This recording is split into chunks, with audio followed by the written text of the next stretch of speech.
Hi అండి అందరికీ welcome back to our channel. ఈరోజు ఇండియన్ పాలిటీకి సంబంధించిన కొన్ని ఇంపార్టెంట్ క్వశ్చన్స్ని మనం ఈ వీడియోలో డిస్కషన్ చేసుకుందాం.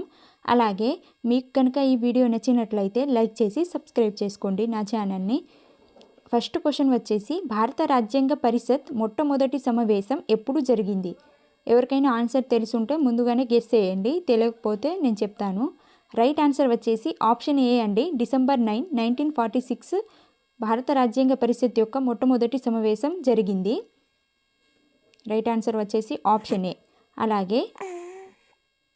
అలాగే నెక్స్ట్ క్వశ్చన్ వచ్చేసి భారత రాజ్యాంగాన్ని ఆమోదించిన రోజు ఏది? ఎవరికైనా తెలుసుంటే గెస్ చేయండి. రైట్ ఆన్సర్ వచ్చేసి ఆప్షన్ బి అండి. నవంబర్ 26, 1949 రోజున భారత రాజ్యాంగాన్ని మొదటిసారిగా ఆమోదించడం జరిగింది. Option B. రైట్ ఆన్సర్ వచ్చేసి ఆప్షన్ బి. నెక్స్ట్ క్వశ్చన్ వచ్చేసి ప్రాథమిక హక్కులను భారత రాజ్యాంగం ఏ దేశ రాజ్యాంగం నుంచి స్వీకరించడం జరిగింది? రైట్ ఆన్సర్ వచ్చేసి ఆప్షన్ సి అండి. అమెరికా నుంచి ప్రాథమిక హక్కులను స్వీకరించడం జరిగింది. అలాగే ప్రాథమిక విధులను ఏ దేశ రాజ్యాంగం నుంచి స్వీకరించారనేది కూడా మీకు తెలుసుంటే కామెంట్లో కామెంట్ చేయండి. తెలియకపోతే నేను లాస్ట్లో ఆన్సర్ అనేది చెప్తాను.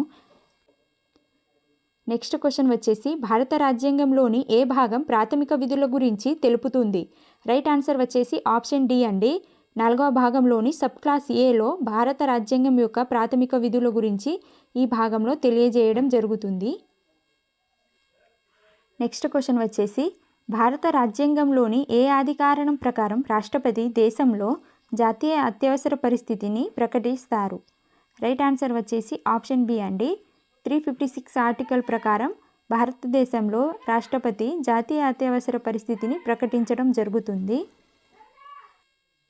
అలాగే నెక్స్ట్ క్వశ్చన్ కనుక చూసుకున్నట్లయితే భారత రాష్ట్రపతి పదవి కనీస వయసు ఎంత? భారత రాష్ట్రపతికి, అలాగే ఉపరాష్ట్రపతికి, అలాగే రాజ్యసభ సభ్యుడికి కూడా ఒకటే పదవికి కనీస వయసు అనేది ఉంటుంది. అది ఏంటంటే రైట్ ఆన్సర్ వచ్చేసి ఆప్షన్ సి 35 ఇయర్స్లోనే భారత రాష్ట్రపతికి, అలాగే ఉపరాష్ట్రపతికి, అలాగే రాజ్యసభలోని సభ్యులకు 35 అనేది కనీస వయసు అనేది ఉండడం జరుగుతుంది. నెక్స్ట్ క్వశ్చన్ కనుక చూసుకున్నట్లయితే రాజ్యసభ చైర్మన్ ఎవరు? రాజ్యసభకు ఎవరు చైర్మన్గా వ్యవహరిస్తారు అనేదే క్వశ్చన్. రైట్ ఆన్సర్ వచ్చేసి ఆప్షన్ బి అండి. ఉపరాష్ట్రపతి రాజ్యసభకు చైర్మన్గా వ్యవహరించడం జరుగుతుంది. అలాగే రాష్ట్రపతి లేని సమయంలో కూడా రాష్ట్రపతిగా వ్యవహరించడం జరుగుతుంది.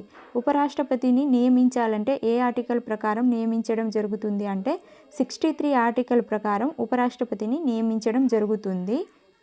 నెక్స్ట్ క్వశ్చన్ వచ్చేసి భారతదేశంలో ఓటు హక్కును కల్పించే కనీస వయసు ఎంత? రైట్ ఆన్సర్ వచ్చేసి ఆప్షన్ సి అండి. 18 ఇయర్స్. 18 ఇయర్స్కి ఓటు హక్కును కల్పించడం జరుగుతుంది. అలాగే నెక్స్ట్ క్వశ్చన్ వచ్చేసి ఒక రాష్ట్రానికి గవర్నర్ను ఎవరు నియమించడం జరుగుతుంది? రైట్ ఆన్సర్ వచ్చేసి ఆప్షన్ సి అండి. రాష్ట్రపతి నియమించడం జరుగుతుంది. అలాగే నెక్స్ట్ క్వశ్చన్ వచ్చేసి రాజ్యాంగంలోని ఆదేశిక సూత్రాలు ఏ భాగంలో ఉన్నాయి? రైట్ ఆన్సర్ వచ్చేసి ఆప్షన్ బి. 4వ భాగంలో ఆదేశిక సూత్రాలు ఉన్నాయి.